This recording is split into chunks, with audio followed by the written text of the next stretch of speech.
नमस्कार साथियों, मैं सरवण राज जोश नीट जेआरएफ के इस प्लेटफॉर्म पे, अनोखे प्लेटफॉर्म पे, ऊर्जावान प्लेटफॉर्म पे आप सभी का स्वागत करता हूं। साथ ही आपको पता है कि आज हम लोग यूजीसी नेट जेआरएफ 2025 26 27 जो भी आगामी एग्जाम होने वाला है उसमें हिंदी विषय से जहां भी प्रश्न आपके बनेंगे उस विषय को लेकर के केंद्रित आज मेरी कक्षा होने वाली है और पूर्व में कक्षाएं हुई है। हम लोग हिंदी साहित्य का इतिहास आचार्य रामचंद्र शुक्ल की पुस्तक से का संपूर्ण निचोड़ देखने वाले हैं, लाइन टू लाइन निचोड़ देखने वाले हैं और वहां से अंडरलाइन करके महत्वपूर्ण टॉपिक्स को, महत्वपूर्ण की एरियाज को हम लोग सिलेक्ट करेंगे, जिससे कि आने वाले भविष्य में अगर आप नोट्स बना लेते हैं यहां से तो आपको क्या होगा, एग्जाम से पूर्व एक सप्ताह में रिवीजन करने का पर्याप्त माहौल मिल जाता है, समय मिल जाता है, जिससे किसी प्रकार का तनाव नहीं लेना पड़ता है। आज आपको पता है कि हम लोग के काल विभाजन में 4 भागों में बटा हुआ है। आदिकाल, जिसको वीर गाथा काल भी बोलते हैं, भक्ति काल, रीतिकाल और गद्यकाल। उस गद्यकाल को आधुनिक काल भी बोलते हैं। इसी के अंतर्गत हम लोगों ने ऑलरेडी आदिकाल, वीर गाथा काल को संभवतः पूरे अच्छे तरीके से कंप्लीट कर लिया। भक्ति काल में भी जो निर्गुण धारा है, निर्गुण धारा को हम लोगों ने देख लिया है। उसमें ज्ञान मार्गी, प्रेम मार्गी। शगुन धारा में राम भक्ति धारा हम लोग देख रहे हैं। इसका भी 2 लेक्चर ऑलरेडी हो चुका है, बहुत अच्छे तरीके से हो चुका है, जिसमें रामानुजाचार्य, रामानंद और राम क्या कहते हैं गोस्वामी तुलसीदास जी को भी हम लोगों ने देख लिया है। आज उसी सिलसिला को आगे बढ़ाते हुए जो अन्य कवि हैं उसको हम लोग पढ़ने की कोशिश करते हैं। आपको पता है हिंदी साहित्य का इतिहास, आप मेरे प्लेलिस्ट में जाएंगे तो आपको संपूर्ण निचोड़ के साथ इस तरीके से मिल जाएगा। आपको कहीं भटकने की जरूरत नहीं है, ठीक है। आप जो उस नेट जेआरएफ के प्लेटफॉर्म पे जाते हैं तो आपको प्लेलिस्ट जब खोलते हैं तो प्लेलिस्ट में आपको तमाम इस तरीके से सिस्टमेटिक वे में अरेंजमेंट करके आपको एक एक चीज़ रखा हुआ है, जिससे कि आपको भटकना ना पड़े, खोजना ना पड़े कि ये लेक्चर कहाँ मिलेगा, ये लेक्चर कहाँ मिलेगा। आदिकाल, भक्ति काल, गद्य काल और गद्य काल, एक एक काल आपको अलग अलग करके दिया हुआ है, साथ में एक जगह संपूर्ण करके भी दिया हुआ है। प्लेलिस्ट बनाया हुआ है PYQ सिलेक्शन तक, जिसमें 10 वर्षों के PYQ का कलेक्शन किया हुआ है। आपको कहीं इधर उधर नहीं करने की जरूरत है। यूनिट वाइज, यूनिट 1 से लेकर यूनिट 10 तक का संपूर्ण व्याख्या भी आपको इसमें रखा हुआ है। जाइए, साथ में आप जानते हैं कि मेरे साथ जब आते हैं तो PYQ वाला तो देख ही लिया, आपको एक ऑफर के तौर पे मिलता है यूजीसी नेट पेपर 1 का कंप्लीट फ्री हैंड लेक्चर, जिसमें केसी मदान जैसी पुस्तकों का जो टॉपर्स का रिकमेंडेड बुक होता है उसका आपको सारांश, संक्षिप्त और विस्तृत तौर पे एक व्याख्या तौर पे मिल जाता है आपको, जैसे कि आपके लिए कहीं से कोई दिक्कत की बात नहीं होती है। साथ में यूनिट वाइज, जैसा कि मैंने बताया, कहानी, नाटक, कविता हर संग्रह का तैयार हो रहा है, ठीक है। तो काल विभाजन आपने देख ही लिया। इस काल विभाजन में हम लोग वीर गाथा काल कर चुके हैं। भक्ति काल में हम लोग प्रवेश कर गए हैं कहाँ, शगुन धारा के अंतर्गत राम भक्ति शाखा। इसमें स्वामी अग्रदास को आज हम लोग देखने वाले हैं। अब देखिए, स्वामी राम अग्रदास जो है रामानंद जी के शिष्य अनंतानंद और अनंतानंद के शिष्य कृष्णानंद पैहारी थे। कौन थे? पैहारी थे। कृष्णदास जो है पैहारी के शिष्य अग्रदास जी थे, ठीक है। इन्हीं अग्रदास जी के शिष्य भक्तमाल के रचयिता प्रसिद्ध नाभादास जी हुए हैं, ठीक है। जो गलता है राजपूताना, जो आपको पता है गलता कहाँ पड़ता है, अजमेर के आसपास, जो गलता की प्रसिद्ध गद्दी का उल्लेख पहले हो चुका है, वहीं से ये हो रहा था, वहीं से ये रहा था। संभवतः 1632 के लगभग वर्तमान थे। इनकी बनाई 4 पुस्तकों का इस प्रकार वर्णन आपको मिल जाएगा। इस पुस्तक को देखेंगे तो हितोपदेश, उपखाना बावनी, ध्यान मंजरी, राम ध्यान मंजरी, कुंडलिया है, ठीक है। इस तरीके से आपको एक एक पुस्तकों का देखने को मिल जाएगा। तो किस प्रकार हम लोगों ने देखा कि उनके द्वारा 4 जो पुस्तक था, जिसमें हितोपदेश, रूपखाना वावनी, ध्यान मंजरी, राम ध्यान मंजरी और कुंडलिया था। अब आगे हम देखते हैं कि इनकी कविता उसी ढंग की है जिस ढंग में कृष्ण उपासक नंददास जी की है। उदाहरण के लिए पद देखिए, कुंडल ललित कपोल जुगल अस परम सुदेशा, तिनको निरखी प्रकाश लजत राकेश दिनेशा, मेचक कुटिल विशाल सरोड़ु नयन सुहाय, मुख पंकज के निकट मनो अली छौना आए। इनका एक भी पद देखिए, पहले राम तुम्हारे सोबत, मैं मतिमंद अंधा नहीं जोबत। तो इस प्रकार से इन्होंने लिखा हुआ है, ठीक है। अब आते हैं नाभादास पे। क्या आते हैं? नाभादास पे। नाभादास में उपयुक्त अग्रदास जी के शिष्य थे। जो ऊपर के अग्रदास हैं उन्हीं के शिष्य हैं, बड़े भक्त और साधु से भी थे। संबत 1657 के आस लगभग वर्तमान थे और गोस्वामी तुलसीदास जी की मृत्यु के बहुत पीछे तक जीवित रहे। इनका प्रसिद्ध ग्रंथ भक्तमाल, नाभादास जी का क्या है? प्रसिद्ध ग्रंथ भक्तमाल संबत 1642 के पीछे बना और संवत 1769 में प्रियादास जी के ने उनकी टीका लिखी। प्रियादास जी ने इनकी टीका लिखी। इस ग्रंथ में 200 भक्तों की चमत्कार चरित्र 316 क्षयपों में लिखे गए हैं। इन चरित्रों में पूर्ण जीवंत वृत्त नहीं है, केवल भक्ति की महिमा सूचक बातें दी गई है। इनका उद्देश्य भक्तों के प्रति जनता में पूज्य बुद्धि का प्रचार जान पड़ता है। यह उद्देश्य बहुत अंशों में सिद्ध भी हुआ। आज उत्तरी भारत के गांव-गांव में साधु वेशधारी पुरुषों को शास्त्रज्ञ विद्वानों और पंडितों से कहीं बढ़कर जो सम्मान और पूजा प्राप्त है, वह बहुत कुछ भक्तों की करामातों और चमत्कारपूर्ण वृत्तांतों के सम्यक प्रचार से है। जैसे जैसे अब देखेंगे किसी भी साधु संत के बारे में जितनी बढ़ा चढ़ा के बोली जाती है, उसी का परिणाम होता है कि समाज में जब जाते हैं वो, तो उनको एक भगवान की दर्जा दिया जाता है, उनको सम्मान मिलता है वो चीज़। अगर नहीं ऐसा किया जाए, महिमा मंडन ना किया जाए, तो शायद सम्मान न मिलेगा। इसीलिए कुछ चमत्कारी बातें बताई जाती है कि अरे भगवान, ये तो साधु महात्मा ऐसे थे। इस तरह से उनके बारे में बताया जाता है। नाभादास जी कुछ लोग डोम बताते हैं, कुछ क्षेत्रीय बताते हैं इनके बारे में। ऐसा प्रसिद्ध है कि वे एक बार गोस्वामी तुलसीदास जी से मिलने काशी गए, पर उस समय गोस्वामी जी ध्यान में थे, इससे ना मिल सके। नाभा जी उसी दिन वृंदावन चले गए। ध्यान भंग होने पर गोस्वामी जी को बड़ा खेद हुआ और वे तुरंत नाभा जी से मिलने वृंदावन चल दिए। सोच के देखिए कितने गजब की बात है कि जब चले जाने के बाद गोस्वामी जी तुलसीदास जी उनसे मिलने के लिए वृंदावन चले गए। नाभा जी के यहाँ वैष्णवों का भंडारा था, इसमें गोस्वामी जी भी बिना बुलाए जा पहुंचे। गोस्वामी जी यह समझकर कि नाभा जी ने मुझे अभिमानी न समझा हो, सबसे दूर एक किनारे बुरी में जगह बैठ गए। नाभा जी ने जानबूझकर उनकी ओर ध्यान न दिया। परसने के समय कोई पात्र न मिलता था जिसमें गोस्वामी जी को खीर दी जाती। यह देखकर गोस्वामी जी एक साधु का जूता उठा लाए और बोले, इससे सुंदर पात्र मेरे लिए और क्या होगा। इस पर नाभा जी ने उठकर उन्हें गले लगा लिया और गदगद हो गए। ऐसा कहा जाता है कि तुलसी संबंधी प्रसिद्ध छय्यप के अंत में पहले नाभा जी ने कुछ चीर कर यह चरण लिखा था, कली कुटील जीव तुलसी गए, वाल्मीकि अवतार धरी। यह वृतांत कहाँ तक ठीक है नहीं कहा सकता, क्योंकि गोस्वामी जी खासकर गोस्वामी जी खानपान का विचार रखने वाले सामर्थ वैष्णव थे। गोस्वामी जी के संबंध में नाभा जी का प्रसिद्ध छय्यप यह है कि त्रोता काव्य निबंध करी सतकोटि रामायण, एक अक्षर उच्चरे ब्रह्म इत्यादि परायण, इनके बारे में कही जाती है। अपने गुरु अग्रदास के समान इन्होंने भी राम भक्ति संबंधी कविता की है। ब्रज भाषा पर इनका अच्छा अधिकार था और पद्य रचना में अच्छी निपुणता थी। रामचरित संबंधी इनके पदों का एक छोटा सा संग्रह अभी थोड़े दिन हुए प्राप्त हुआ है। इन पुस्तकों के अतिरिक्त इन्होंने 2 अष्टयाम भी बनाए, एक ब्रज भाषा गद्य में, दूसरा रामचरितमानस की शैली पर दोहा चौपाइयों में। दोनों के उदाहरण नीचे दिए गए हैं। गद्य के तौर पे देखेंगे तो इसमें लिखा हुआ है क्या,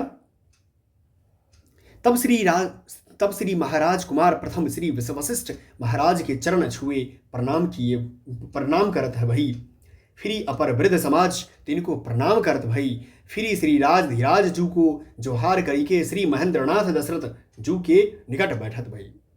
पद्य में कहते हैं, अबद्धपुरी की शोभा जैसी कहीं नहीं सकहीं, शेष श्रुति जैसी, रचित कोट कलग धौत सुहावन, विविधा रंग मति अति मन भावन। ठीक है, तो यहां जब देख रहे हैं तो आपको बात कहते हैं। अब आता है प्राणचंद। कौन आता है? प्राणचंद चौहान।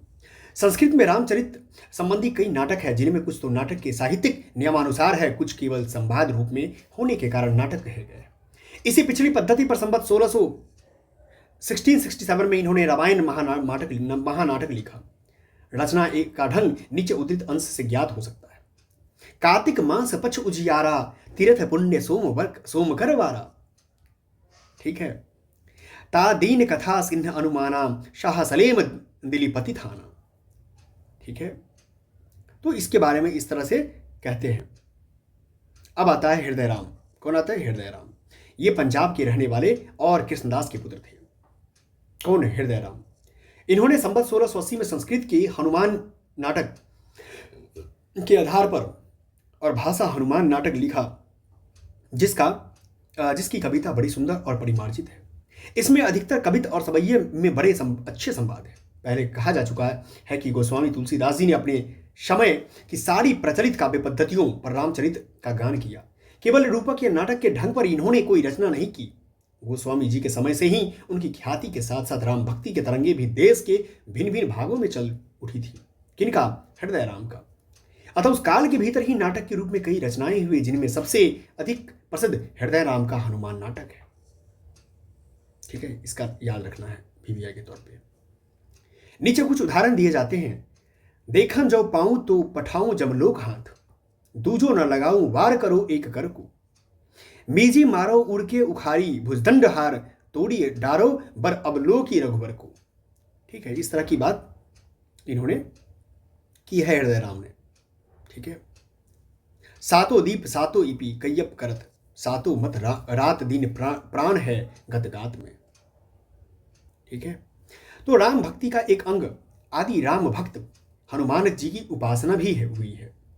तो सब कहा भी जाता, सबसे बड़े अगर भक्त की बात आती है तो राम भक्ति की बात हो या किसी भी भक्ति की बात हो तो हनुमान जैसा भक्त कोई नहीं हुआ। ठीक है, उनकी भी पूजा इसीलिए की जाती है हनुमान की। स्वामी रामानंद जी कृत हनुमान जी की स्तुति का उल्लेख हो चुका है। गोस्वामी तुलसीदास जी ने हनुमान की वंदना बहुत स्थलों पर की है। हनुमान बाहु तो केवल हनुमान जी को ही संबोधन करके लिखा गया। क्या है? हनुमान बाहु। भक्ति के लिए किसी पहुंचे हुए भक्त प्रसाद तो भक्ति मार्ग में अपेक्षित होता है। संवत 1696 में राय मल्ल पांडे ने हनुमान चरित लिखा था। गोस्वामी जी के पीछे भी कई लोगों ने रामायण लिखी, पर वे गोस्वामी जी की रचनाओं के सामने प्रसिद्धि न प्राप्त कर सकी। ऐसा जान पड़ता है कि गोस्वामी जी की प्रतिभा का प्रखर प्रकाश 150 वर्ष तक ऐसा छाया रहा कि राम भक्ति की और रचनाएं उसके सामने ठहर न सकी। विक्रम की 19वीं और 20वीं शताब्दी में अयोध्या के महंत बाबा रामचरण दास, बाबा रघुनाथ दास, रीवा के महाराज रघुनाथ जी आदि ने रामचरित संबंधी विस्तृत रचनाएं की जो सर्वलोकप्रिय हुई। इस काल में राम भक्ति विषय कविता बहुत कुछ हुई। राम भक्ति की काव्यधारा की सबसे बड़ी विशेषता यह है कि उसमें सब प्रकार की रचनाएं हुई। उसके द्वारा कई प्रकार की रचना पद्धतियों को उत्तेजना मिली। कृष्णोपासी कवियों ने मुक्तक के एक विशेष अंग गीत काव्य की ही पूर्ति की, पर रामचरित को लेकर अच्छे अच्छे प्रबंध काव्य रचे गए। तुलसीदास जी ने प्रसंग में यह दिखाया जा चुका है कि राम भक्ति में भक्ति का पूर्ण स्वरूप विकसित हुआ है। प्रेम और श्रद्धा, अलग अलग अंतर का डिग्री का अंतर है प्रेम और श्रद्धा में। जब प्रेम और भी कनिष्ठ हो जाता है और भी मतलब ज्यादा हो जाता है, तब जाके श्रद्धा आती है, भक्ति आती है उसकी। अर्थात पूज्य बुद्धि दोनों के मेल से भक्ति की निष्पत्ति होती है। प्रेम और श्रद्धा मिलने से भक्ति आती है। श्रद्धा धर्म की अनुगामिनी है। जहां धर्म का स्फुरन दिखाई पड़ता है वहीं श्रद्धा टिकती है। धर्म ब्रह्म के सत्य स्वरूप की व्यक्त प्रवृत्ति है, उस स्वरूप की क्रियात्मक अभिव्यक्ति है जिसका आभास अखिल विश्व की स्थिति में हुआ है। पूर्ण भक्त व्यक्त जगत के बीच सत्य की इस सर्वशक्तिमयी प्रवृत्ति के उदय है। धर्म की इस मंगलमयी ज्योति के स्फुरन का साक्षात्कार चाहता रहता है। इस ज्योति के प्रकाश में सत्य के अनंत रूप सौंदर्य की भी मनोहर झांकी उसे मिलती है। लोक में जब कभी वह धर्म के स्वरूप को तिरोहित या आच्छादित देखता है, तब मानो भगवान उसकी दृष्टि से उसकी खुली हुई आंखों के सामने से ओझल हो जाता है। वह वियोग की आकुलता का अनुभव करता है। फिर जब अधर्म का अंधकार फाड़ कर धर्म ज्योति की अमोघ शक्ति के साथ साथ फूट पड़ती है, तब मानो उसके प्रिय भगवान मनोहर रूप सामने आ जाता है। वह पुलकित हो उठता है। भीतर का चित्त जब बाहर सत्य का साक्षात्कार कर पाता है, तब आनंद का आविर्भाव होता है और सदानंद की अनुभूति होती है। आप देखेंगे कि आपको मैं बता दूं कि शक्ति ब्राह्म की शक्ति पूजा में भी इस बात की चर्चा की गई है। जो सूर्यकांत त्रिपाठी निराला की पुस्तक है राम की शक्ति पूजा, जब उसमें पढ़ेंगे तो भगवान श्री राम जब अपने खास करके पूजा करते हैं देवी का, माँ दुर्गा का, कि मुझे शक्ति दो आप कि मैं रावण से लड़ सकूं, क्योंकि अन्याय से लड़ सकूं, तब जाकर के उसमें देवी परीक्षा लेती है। उस परीक्षा में क्या करती है, जब अंतिम फूल वो चुरा लेती है और देखना चाहती है कि क्या सच में वो कितनी अनन्य भक्ति कर रहा है।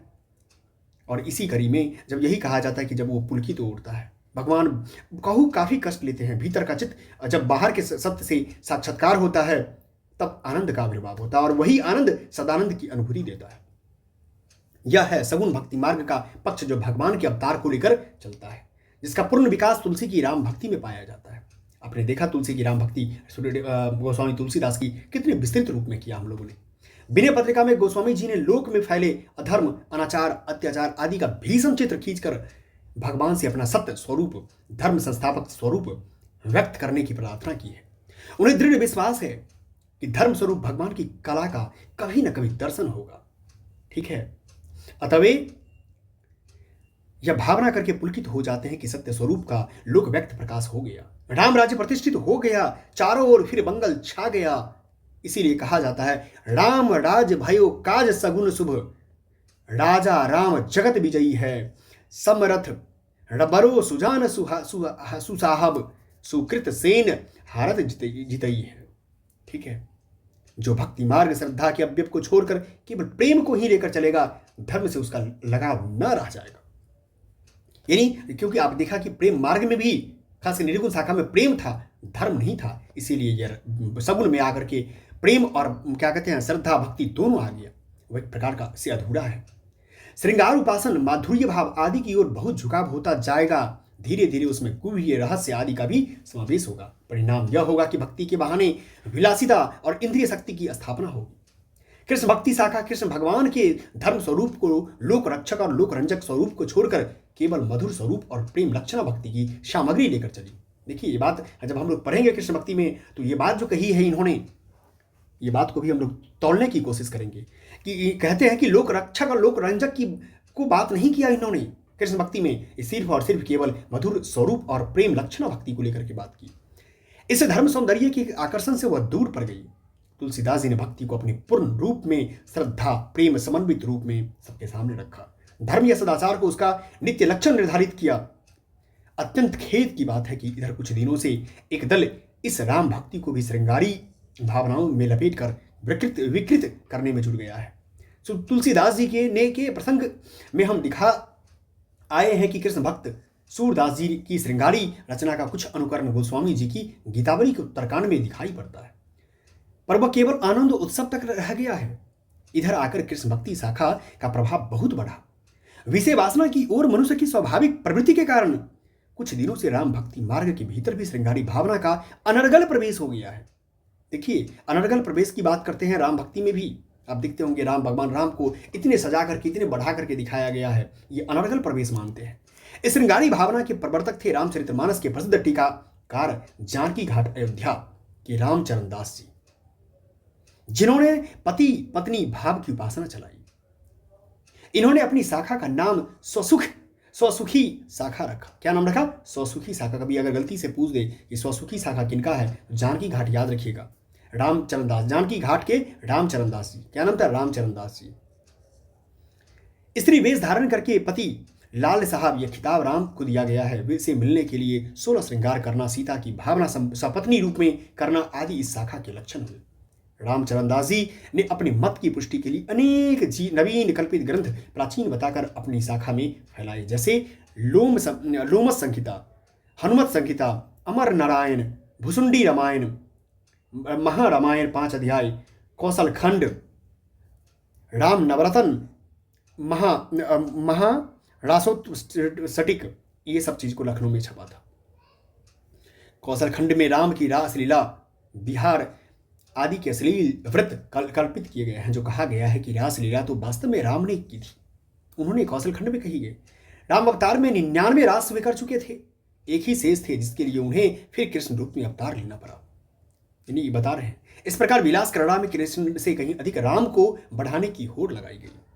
गोलोक में जो नित्य रास लीला होती रहती है, उससे कहीं बढ़कर साकेत में, साकेत मतलब अयोध्या, ये अयोध्या को साकेत कहा जाता है, साकेत में हुआ करती है। वहां की नर्तकियों की नामावली में रंभा, उर्वशी आदि के साथ साथ राधा और चंद्रावली भी गिना दी गई है। रामचरण दास जी इस श्रृंगारी उपासना के चिरान छपरा के जीवाराम जी ने थोड़ा हेरफेर किया। इन्होंने पति पत्नी की भावना स्थान पर सखी भाव रखा और अपनी शाखा का नाम तत्सुखी रखा। एक बात मैं गौर किया हूं कि जो भी कवि हुए या जो भी भक्त हुए, जो भी साधु हुए, जिन्होंने भी लिखा अपने अनुसार लिखा है। एक बात तो सत्य हो चुका है कि किसी में भी वो सत्यता नहीं दिख रही है जो सत्यता होनी चाहिए।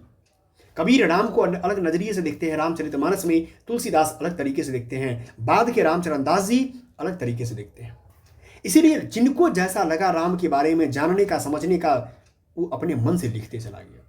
इसी सखी भाव की उपासना का खूब प्रचार लक्ष्मण किला अयोध्या वाले युगल नयन सयन ने किया। रीवा के महाराज रघुराज जी इन्हें बहुत मानते थे। इन्हीं की सम्मति से इन्होंने चित्रकूट में प्रमोद वन आदि कई स्थान बनवाए। चित्रकूट की भावना वृंदावन के रूप में की गई, जहां वहां के कुंज भी ब्रज के से कराकुंज माने गए। इस रसिक पंथ का आजकल अयोध्या में बहुत जोर है। वहां के बहुत से मंदिरों में अब राम की तिरछी, चितवन और बाकी अदा के गीत गाए जाने लगे। इस पंथ के लोगों का उत्सव प्रतिवर्ष चैत्र कृष्ण नवमी को वहां होता है। जो लोग सीताराम को युगल सरकार कहा करते हैं, क्या कहते हैं? युगल सरकार, सीताराम, माता सीता जानकी और राम अपना आचार्य कृपानिवास नामक एक कल्पित व्यक्ति को बतलाते हैं, जिसके नाम पर एक कृपानिवास पदावली संवत 1901 में छपी। इसमें अनेक अश्लील पद हैं।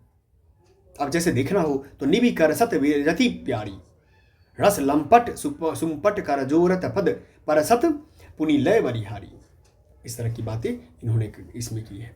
ऐसे ही एक और पुस्तक है श्री राम अवतार भजन तरंगनी, इस लोगों की ओर से निकल दी है, जिसका एक भजन देखिए। हमरे पिए ठाठे सरजू तीर, छोड़ी लाज में जाई मेरी जहाँ खरे ललखन के वीर। ठीक है, भगवान राम के दिव्य पुनीत चरित्र के कितने घोर पतन की कल्पना इन लोगों के द्वारा की गई है। ये दिखाने के लिए इतना बहुत है। लोक पावन आदर्श का ऐसा ही विभत्स विपर्य देखकर चित्त क्षुब्ध हो जाता है। राम भक्ति शाखा के साहित्य का अनुसंधान करने वालों को सावधान करने के लिए इस रसिक शाखा का एक थोड़ा सा विवरण दे दिया गया है। गुह्य, रहस्य, माधुर्य भाव इत्यादि के समावेश से किसी भक्ति मार्ग की यह दशा होती है। गोस्वामी जी ने शुद्ध, सात्विक और खुले रूप में जिसे राम भक्ति का प्रकाश फैलाया था, वह इस प्रकार विकृत की जा रही है। क्या की जा रही है? विकृत की जा रही है। इस प्रकार हम लोगों ने बहुत अच्छे तरीके से क्या किया, शगुन धारा के अंतर्गत राम भक्ति शाखा को हम लोगों ने बहुत विस्तृत तरीके से देखा। हम लोग उम्मीद करते हैं कि आप अब तक की जो कला कक्षाएं हुई है, आदिकाल भक्ति काल की जो राम भक्ति शाखा तक आपने बहुत अच्छे से देखा होगा, अपने नोट्स भी बनाया होगा। क्योंकि याद रखना एक बात, बिना नोट्स का कोई काम नहीं होगा। इतनी बड़ी मोटी किताब को कर पाना बहुत ही असंभव है, इसीलिए नोट्स बनाना बहुत जरूरी है। जब हम लोग नेक्स्ट क्लास करेंगे तो ये हम लोग कहाँ से शुरू करेंगे? कृष्ण भक्ति धारा में करेंगे। शगुन, अब इसमें देखेंगे जो उन्होंने बात कही है वो बात यहाँ पर सत्यापित कितना % होता है, इस चीज को देखेंगे हम लोग वल्लभाचार्य से। ठीक है, चलिए हम लोग पुनः मिलते हैं। आपकी अगली कक्षाएं इंतजार कर रही है। जाइए आप पेपर 1 का कक्षा कीजिए, क्योंकि पेपर 1 ऐसा पेपर 1 तो मुझे बताने में ये खुशी भी हो रही है और दुखी भी हो रही है। इस बात का खुशी इस बात की हो रही है कि मैं करवा रहा हूँ, दुखी इस बात की हो रही है कि आज तक किसी ने करवाया क्यों नहीं। सिर्फ और सिर्फ बेवकूफ़ बना के रखा गया है बच्चों को। फ्री हैंड लेक्चर आपको यूजीसी नेट पेपर 1 का कंप्लीट कोर्सेस आपको मेरे चैनल पे मिल जाएगा। जाइए देखिए, एक बार देखिए, आपको नेक्स्ट लेवल का मिलेगा नोट्स के साथ, बहुत ही व्यवस्थित तरीके से शॉर्ट में। ठीक है, जो आपको क्या कहते हैं KBS मैदान जैसी पुस्तकों का निचोड़ भी उसमें रखा गया है। धन्यवाद, आप मेरे साथ इतनी देर बने रहे। Thank you.